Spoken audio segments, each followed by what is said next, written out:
श्री दुर्गा देव्ये नमः। श्रीमद्देवी भागवत महापुराण दसम स्कंद पहला अध्याय।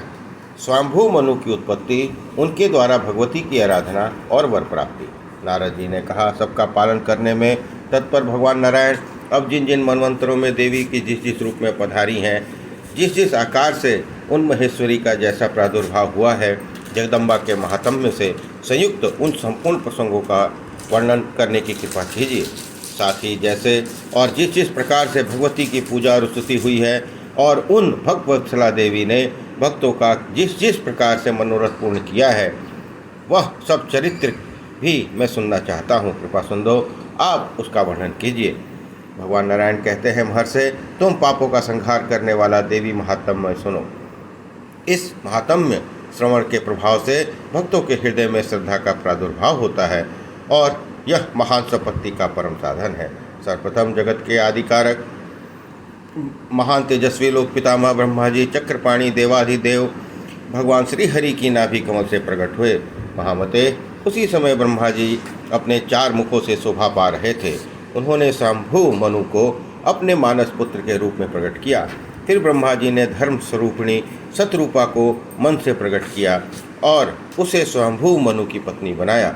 तब मनु जी क्षीर सागर के परम पावन तट पर ही महान भाग्यफल प्रदान करने वाली देवी की आराधना करने लगे। महाराज स्वयंभू मनु ने देवी की मृण्मयी मूर्ति बनाकर उनकी पूजा की।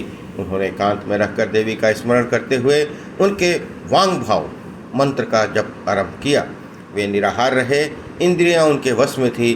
वे व्रत और नियम का पालन करते थे। तदंतर वे पृथ्वी पर एक पग से खड़े होकर निरंतर तपस्या करते रहे। उन महात्मा ने काम और क्रोध पर विजय प्राप्त करके 100 वर्षों तक तप किया। अपने हृदय में भगवती जगदम्बा के चरणों का चिंतन करते हुए वे ऐसे प्रतीत होते थे मानो कोई स्थावर प्राणी हो। तब उनकी उस तपस्या से जगन्मयी भगवती जगदम्बा प्रसन्न होकर प्रकट हो गई। उन्होंने यह दिव्य वचन कहा, राजन, तुम वर मांगो। उस समय देवी के आनंदप्रद वचनों को सुनकर महाराज स्वयंभू मनु ने अपने हृदयगत और देवताओं के लिए परम दुर्लभ श्रेष्ठ वर की याचना की। स्वयंभू मनु बोले, विशाल नेत्रों से शोभा पाने वाली देवी, तुम्हारी जय हो। समस्त प्राणियों के भीतर निवास करने वाली देवी, तुम्हारी जय हो। तुम परम मान्य, पूज्य, जगत को धारण करने वाली तथा संपूर्ण मंगलों के लिए भी परम मंगलमय हो। तुम्हारी भवों के संकेत मात्र से पद्मयोनि ब्रह्मा जगत की सृष्टि, भगवान विष्णु पालन और रुद्र का कार्य करते हैं, रुद्र संहार का कार्य करते हैं। तुम्हारी ही आज्ञा से सचिपति इंद्र त्रिलोकी पर आसन करते हैं। तुम्हारी आज्ञा अनुसार यमराज दंड लेकर प्राणियों की शिक्षा प्रदान करते हैं। जलचर प्राणियों के स्वामी वरुण हम जैसे व्यक्तियों के पालन में तत्पर हैं। कुबेर संपत्तियों के अविनाशी अधिपति बने।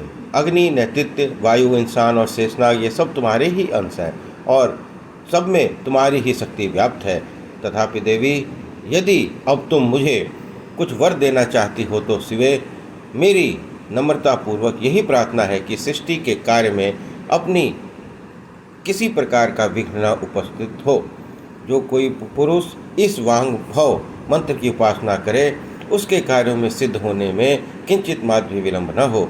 देवी, तुम्हारे इस संवाद को जो पढ़े सुने उसे भक्ति और मुक्ति सुलभ हो जाए। शिवे, तुम्हारे उपासक को पूर्वजनों की स्मृति बनी रहे और वह भाषण करने में परम प्रवीण हो। उसे ज्ञान सिद्धि और कर्मयोग की सिद्धि भी प्राप्त हो जाए और पुत्र, पौत्र और समृद्धि से तुम्हारा उपासक सदा संपन्न रहे। यही मेरी प्रार्थना है। इस प्रकार श्रीमद्देवी भागवत दसम स्कंद अध्याय 1 संपन्न हुआ। बोलिए दुर्गा महारानी की जय।